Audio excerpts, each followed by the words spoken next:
Blonde on Blonde is the seventh studio album by American singer-songwriter Bob Dylan, released June 20, 1966 on Columbia Records.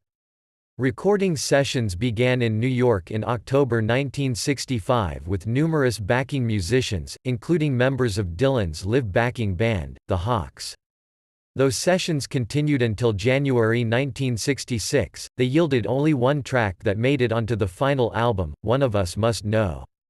At producer Bob Johnston's suggestion, Dylan, keyboardist Al Kooper, and guitarist Robbie Robertson moved to the CBS studios in Nashville, Tennessee.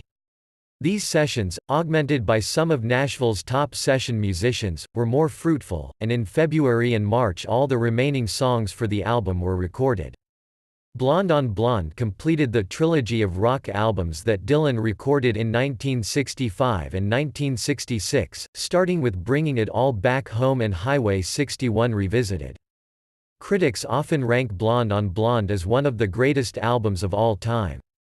Combining the expertise of Nashville session musicians with a modernist literary sensibility, the album's songs have been described as operating on a grand scale musically, while featuring lyrics one critic called a unique mixture of the visionary and the colloquial. It was one of the first double albums in rock music. The album peaked at number 9 on the Billboard 200 chart in the US, where it eventually was certified double platinum, and it reached number 3 in the UK.